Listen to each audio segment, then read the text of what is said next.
नमस्कार, ESPN 9 news में आपका स्वागत है। मैं हूं आपके साथ दिनेश कुमार। उत्तर प्रदेश की राजनीति की बात की जाए तो राजा भैया का नाम काफी चर्चित विषय रहता है।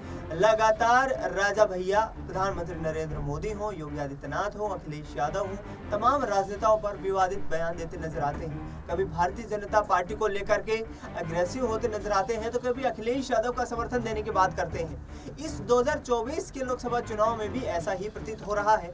आपको बता दें कि उत्तर प्रदेश में भारतीय जनता पार्टी 74 लोकसभा सीटों पर चुनाव लड़ रही है। राजा भैया को 2 सीटों पर चुनाव लड़वाने के लिए भारतीय जनता पार्टी ने ऑफर दिया, लेकिन उसके बावजूद प्रतापगढ़ और कौशाम्बी लोकसभा सीट से भारतीय जनता पार्टी ने अपने उम्मीदवारों का ऐलान कर दिया और राजा भैया को कहीं ना कहीं एक बात खलती हुई नजर आई।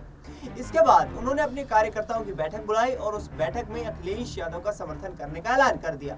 यानी कि राजा भैया का कहना है कि श्रद्धेय मुलायम सिंह यादव हमारे आदर्श रहे हैं। समाजवादी परिवार में मैं शामिल रह करके अपने राजनीतिक करियर की शुरुआत कर पाया हूं और ऐसे में लोकसभा चुनाव में समाजवादी परिवार का साथ देना ही मेरी प्राथमिकता है। 2024 में जो लड़ाई छिड़ी हुई है, इसमें कहीं ना कहीं समाजवादी पार्टी बीजेपी पर हमलावर होती हुई नजर आ रही है। अखिलेश यादव 80 में से 79 लोकसभा सीटों पर जीत की बात करते नजर आ रहे हैं, लेकिन राजा भैया का जो समर्थन मिला है वो पूर्वांचल की राजनीति में काफी अहम किरदार यहाँ पर निभाने वाला है।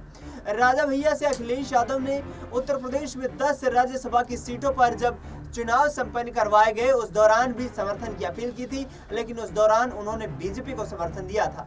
ऐसे में कहीं ना कहीं जो भारतीय जनता पार्टी के द्वारा प्रतापगढ़ और कौशाम्बी लोकसभा सीट पर चुनावी उम्मीदवारों का ऐलान किया गया है, वो राजा भैया के लिए एक मुश्किलें पैदा करने वाला फैसला था और ऐसे में उन्होंने यहाँ पर समाजवादी पार्टी को अपना समर्थन देने का ऐलान किया है। अब देखना ही होगा कि अखिलेश यादव, जो कि पूर्वांचल की राजनीति को साधने के लिए तमाम सहयोगी दलों के साथ मिलकर के रणनीति को तैयार कर रहे हैं, पल्लवी पटेल और ओम प्रकाश राजभर पहले ही दूर हो चुके हैं, तो क्या राजा भैया का समर्थन समाजवादी पार्टी के कुनबे को यहाँ पर जीत दिला पाएगा? क्या समाजवादी पार्टी को मजबूती दिला पाएगा? और उत्तर प्रदेश का पूर्वांचल क्या लोकसभा चुनाव में समाजवादी पार्टी को यहाँ पर आगे आने वाले वक्त में मजबूती देकर भारतीय जनता पार्टी को झटका देगा? फिलहाल इस खबर में इतना ही। देश दुनिया की तमाम बड़ी खबरों के लिए आप देखते रहिए एसपीएन 9 न्यूज।